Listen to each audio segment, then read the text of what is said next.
Merci beaucoup. Good afternoon. I'm pleased to be joined today by my colleague MP Stephanie Kusie, who was a member of Canada's Foreign Service before her election to Parliament in 2015.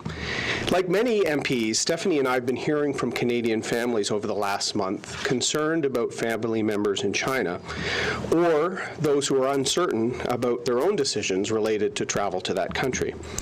Let me begin by saying that the Conservative caucus are deeply concerned by the detention of the two Canadians who were arrested as a result of the diplomatic tensions between Canada and China.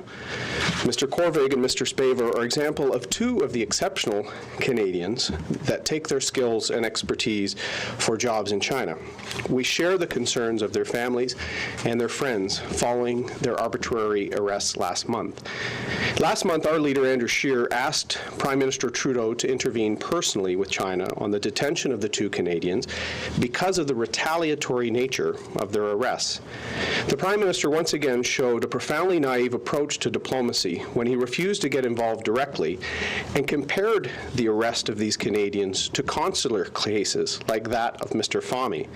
The Prime Minister knows that Mrs. Corvig and Spaver were detained as a diplomatic retaliation to an extradition arrest of a Chinese business executive in Canada, an arrest he was advised about ahead of time.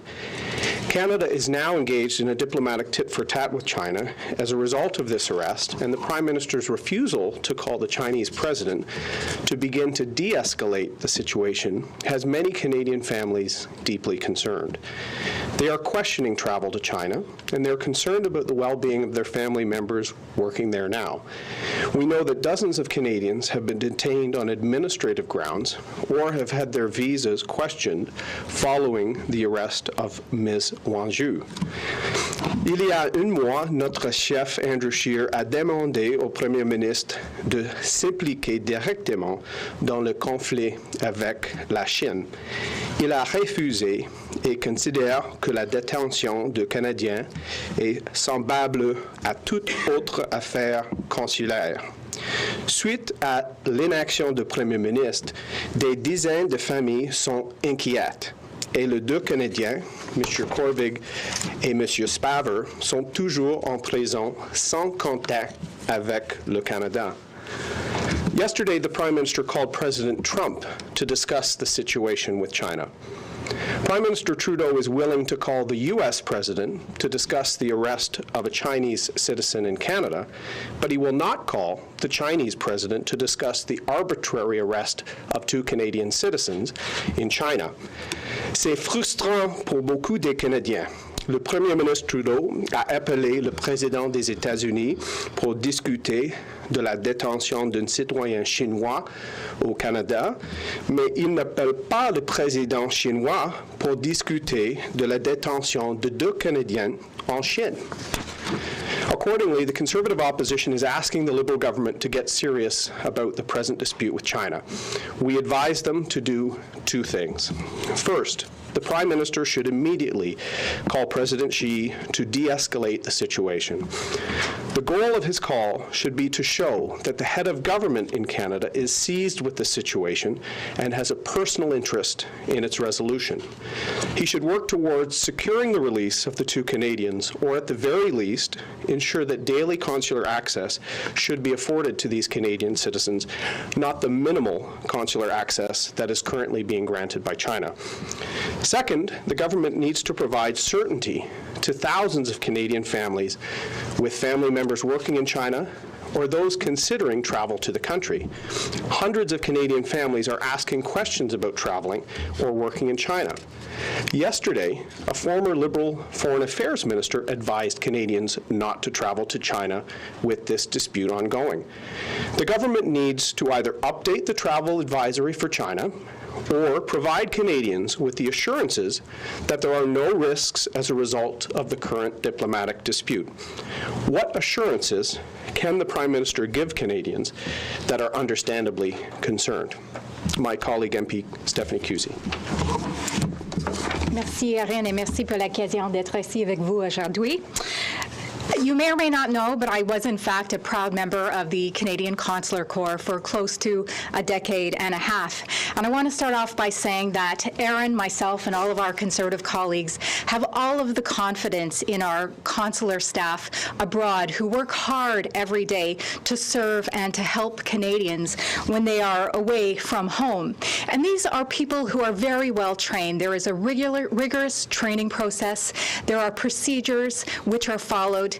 These people know what they are doing abroad. However, unfortunately, conditions are different in prison abroad compared to Canada, and conditions are different every place that you go in the world.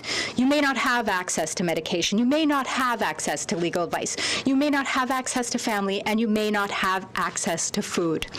However, something disturbing has happened to me this week, and that is that my former colleagues from the Consular Corps have contacted me indicating that they do not have confidence in the government and the manner in which they are handling these two specific cases. They are indicating that it is time to escalate the situation, and that time for action is now, given the genesis of these incarcerations, and that this was a clear retaliation for Ms. Wenzhou. As such, this is not just a consular matter. This is a political matter, and it requires a political response. To ignore this is a disservice to the detainees, a disservice to those Canadians traveling abroad, specifically to China, and a disservice for future relations between Canada and China. The people on the front line are recognizing the need for the Prime Minister to act, and today we are asking the government to do so. En conséquence, nous demandons au gouvernement libéral de faire deux choses. Premièrement, le Premier ministre doit appeler le président Xi pour désamorcer la situation. Il doit montrer que le chef du gouvernement au Canada est préoccupé par la situation. Il devrait prendre les mesures nécessaires afin d'obtenir la libération des Canadiens ou, à tous les moins, avoir un meilleur accès consulaire. Deuxièmement, le gouvernement doit apporter une certitude à des milliers de familles canadiennes. Les familles canadiennes ont des questions à la suite de ces arrestations et de ces détentions administratives en Chine.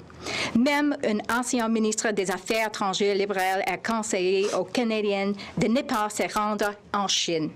Le gouvernement devra mettre à jour l'avis de voyage pour la Chine ou donner aux Canadiens l'assurance qu'il n'y a pas de nouveaux risques de voyager ou de travailler en Chine en raison du différend diplomatique en cours. Merci. Et maintenant, nous sommes prêts à accepter les questions. So, yeah, we'll be starting the question period. Please stick to one question, one follow-up. Campbell Clark, Globe and Mail. Well, Ms. Kusie, you mentioned that your former colleagues contacted you to complain about the way this is being handled. Who contacted you, and what specifically did they say?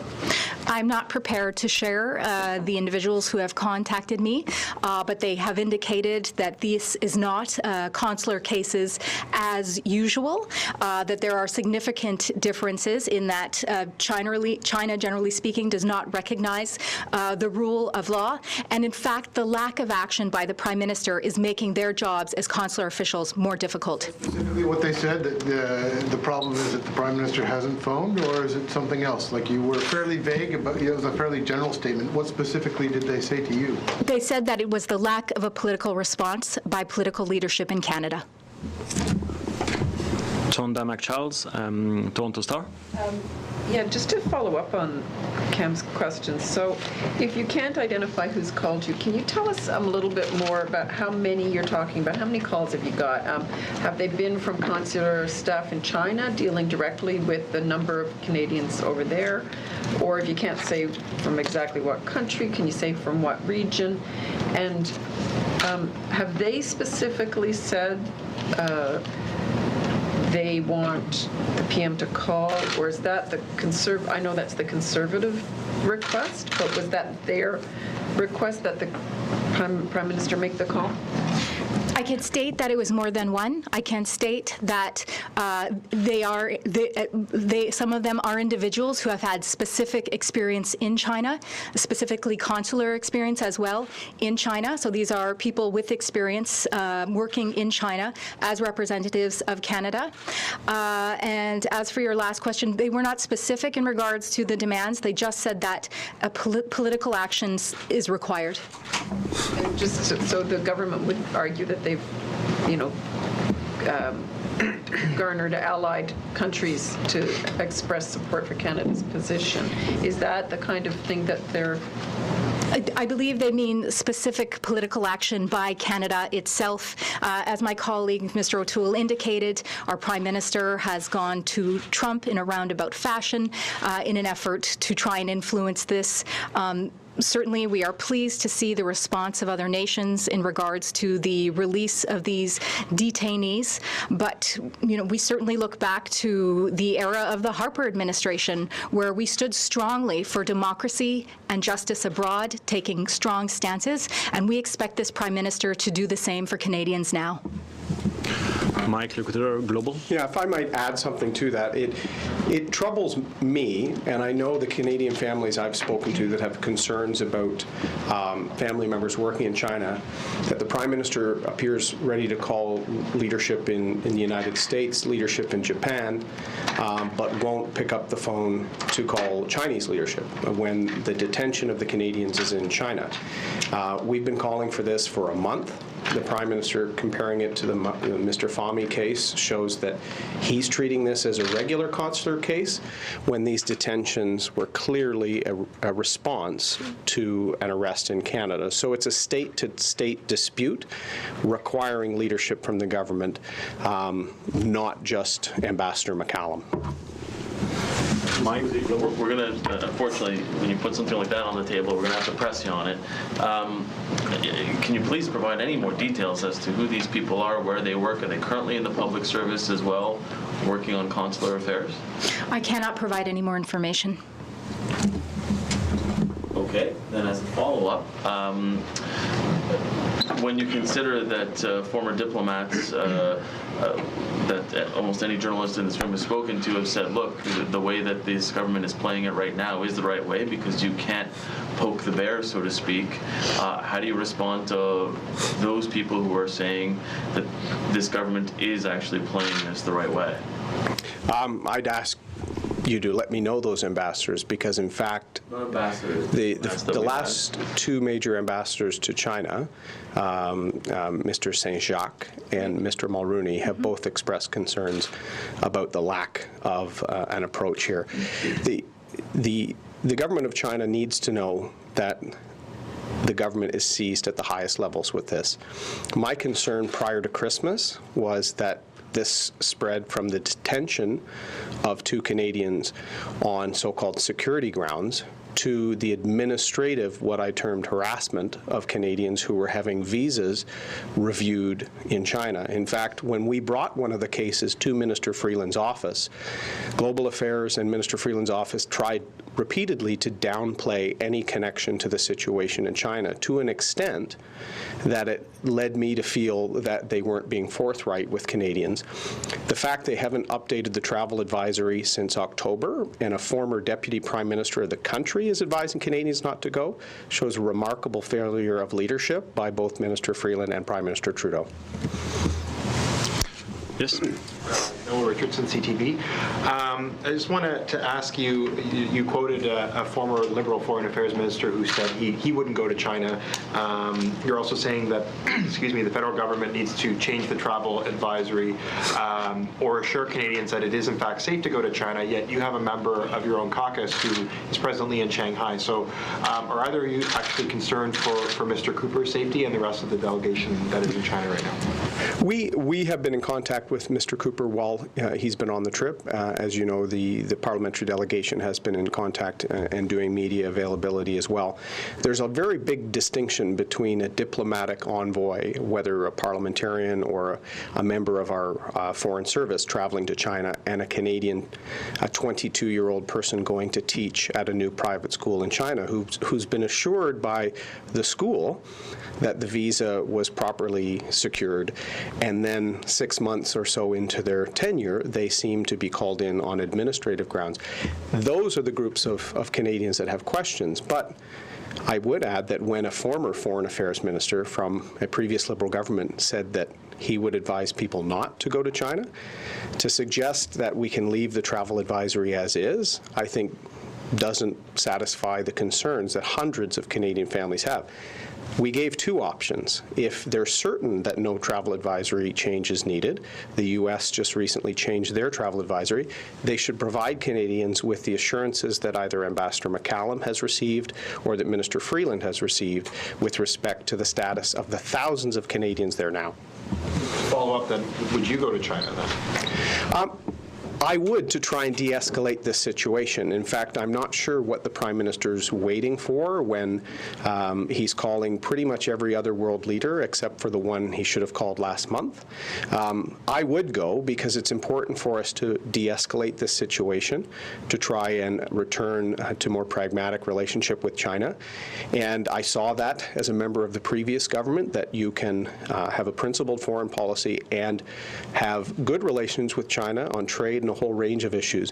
I think, as Ambassador Mulroney has said, a naive or even a weak position with respect to asserting concerns over the handling of a situation is not the way to deal with China.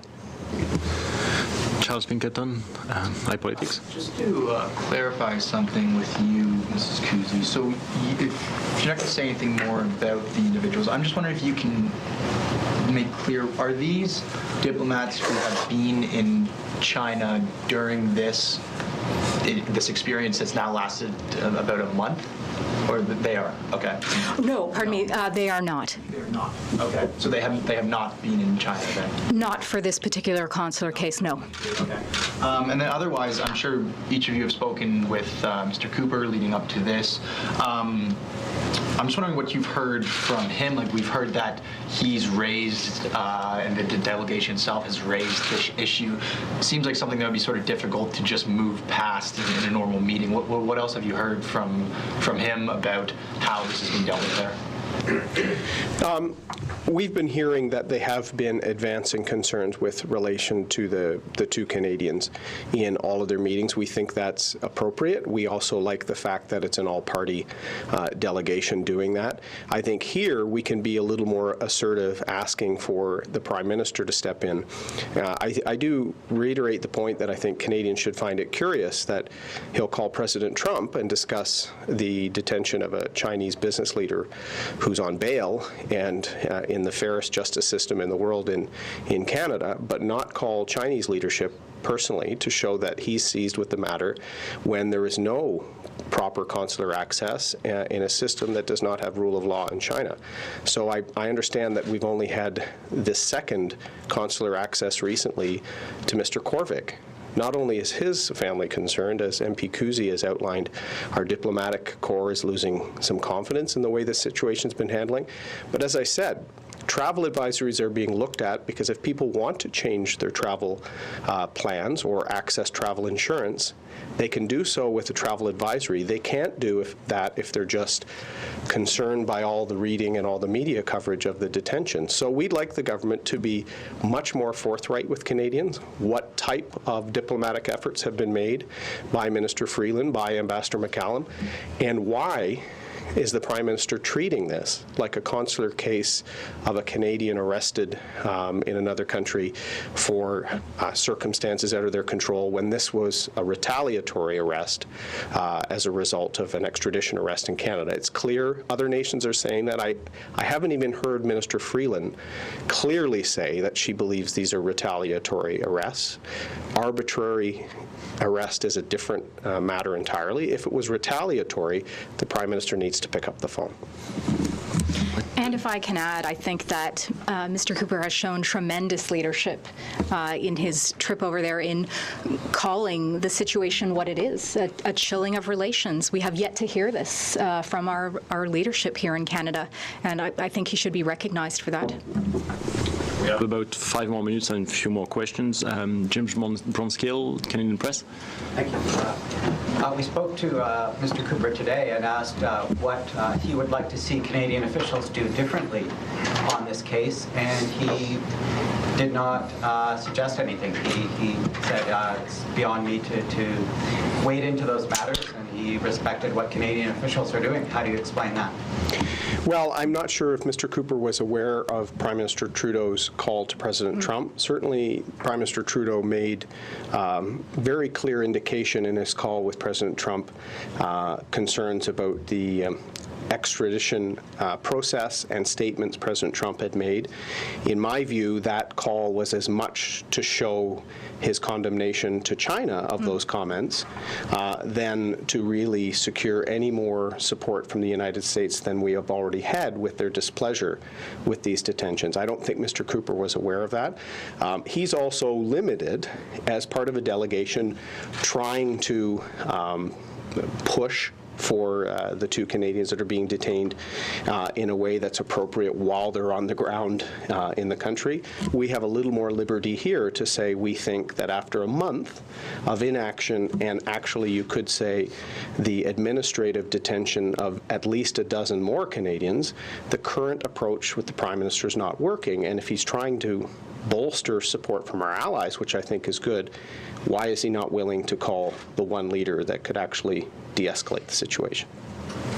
What exactly would you have the Prime Minister say to his Chinese counterpart?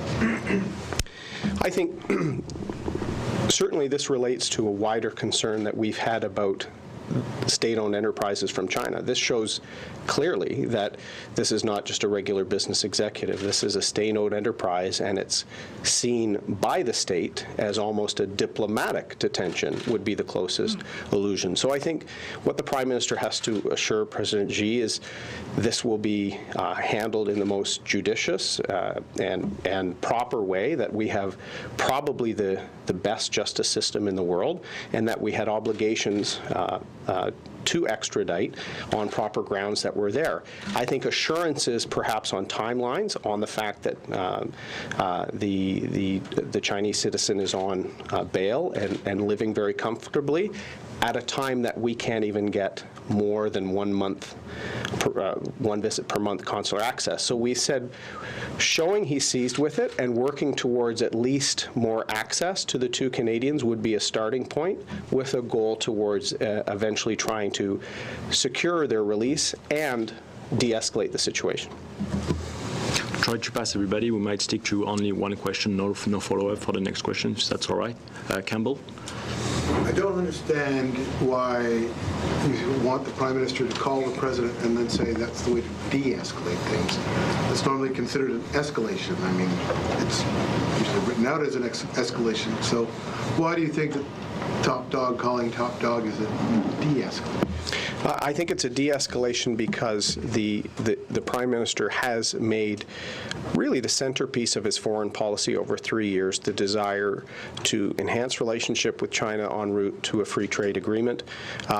He needs to show that he's willing to personally invest some political capital to try and secure the release or address the so-called security concerns of the 2 Canadians. How would I convince the Chinese that he wants to lower the tone? You're talking about de-escalation rather than saying, we want this guy back, you want him to calm things down. The approach that currently is underway with the government is not working, Campbell. This is also not a consular case. When I saw the Prime Minister compare it to the case of Mr. Fahmy, a dual citizen who was swept up in arrest of a number of people in Egypt, that's totally different than the retaliatory detention of 2 Canadians following an arrest in Canada. If we're calling all of our other allies suggesting that this was a retaliatory arrest, are we not willing to say that publicly? I haven't heard the minister say that. So This is where the call can be soft diplomacy. They don't have to release the details of it. But showing that he has a personal stake in it at a time where there's thousands of Canadians on the ground. As I said, I took calls from family members ahead of Christmas wondering about the status of their family member there and seeing no change and no direction from their government. I think the first step to de-escalate is to show how important the Prime Minister views having these Canadians treated properly. Tonda? Just to go back, Ms. Kusie, you said, you clarified that the people who've called you are not currently diplomats dealing with the China situation. That's correct. But are they currently diplomats or are they former diplomats? Both. So you've had more than one call? So Yes. You have one of each? I would say a few of each. Mike? I just wanted to ask you, Ms. Kusie, in terms of that conversation, it's kind of a double-barreled question, so bear with me. When they approached you, what advice did you give them? What did you tell them? And did you advise them to voice their concerns to the current government instead of going to an opposition MP? I didn't feel it was my position to give them advice. I thought it was my place to listen to what they had to say in an effort to work as the official opposition to resolve this case for the detainees and for the families. And I'm sorry, Mike, your second question was? Why didn't you say to them or ask them whether or not they made these concerns known up the chain as opposed to going to an opposition member? Why did they not voice this higher in the actual government for which they work? Sure. Certainly, having served in the Foreign Service for so many years, there is definitely a chain of command that you respect. And I think that this was the depth of their frustration in regards to this situation, the detainees, and the effects on the families, that they felt that compelled to contact me at this point. It would be the last question. Sorry, Mr. O'Toole, while I have you here, I just wanted to ask you a question on an unrelated matter. But over the last few weeks, Canadians might have seen CPP ads running during the NFL playoffs and the World Juniors. The CPP Investment Board spent $300,000 on these ads, which was in effect a campaign to make Canadians aware of something that they have to pay into anyway. So I'm just wondering if you think, in your view as an opposition FP, if that's a responsible use of what is in effect our own money. Yeah, I was very surprised by the ads, and I enjoyed Mr. Coyne's column on it today. I expressed deep concern about the Prime Minister's misleading tweets, in my view, on changes to CPP that he put on Twitter to make it seem like these changes are in place now. They're changes available for a small percentage of the population in about 40 years. To see then ads around the same time that some rates will be going up for an organization that's in a monopolistic type position, as you state, did concern me. That said, CPPIB, I've had good relations with many of them from my time in the corporate world, are stellar people. But some of the concerns Mr. Coyne raised today, I think, are valid concerns. I don't think an agency like that needs to advertise because they're not securing customers. As you said, we're all customers. So the fact that it's in an election year at around the same time that there's a narrative from the government on some of their reforms, I think is concerning. And there should be a response by the head of the CPPIB. That's all the time we had. Thank you very much. Merci, thank you. Merci, thank you.